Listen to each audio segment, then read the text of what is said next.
పిల్లలు పుట్టినప్పటి నుంచి ఎంతో ఇష్టంగా తింటున్న రెసిపీ ఇది. నేనే కాదు, చాలా మందికి ఇష్టమే ఉంటది. కానీ ఆ కొంతకాలం వరకే, అంటే ఆ డెలివరీ టైం వరకే తింటారు, ఆ తర్వాత తినరు. ఇన్ని మనం ఎప్పుడూ తింటూ ఉన్నామంటే మనకి ఖచ్చితంగా ఐరన్ డెఫిషియన్సీ అనేదే ఉండదు అసలు. నేనైతే ఎక్కువ మోతాదులో కరివేపాకు కనిపించిందంటే చాలు ఇలా చేసేసుకుంటాను. నాకు ఇది అమ్మ నేర్పించింది.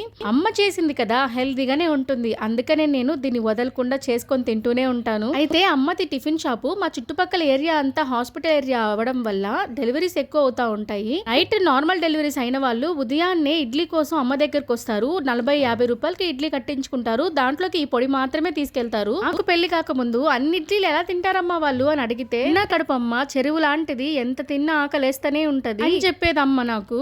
అది నాకు డెలివరీ అయ్యాక అర్థమైంది. నార్మల్ డెలివరీ అయ్యాక చాలా ఆకలేసేది. అయితే ఆ టైంలో కుట్లు మారడం కోసం కూడా ఎక్కువగా ఈ కరివేపాకు పొడిని తింటారు. ఇది కూడా మీ డెలివరీ టైంలో ఇది కనుక తినుంటే ఖచ్చితంగా కామెంట్ చేయండి. అలాగే నెల్లూరు అమ్మాయిని లైక్ చేయండి.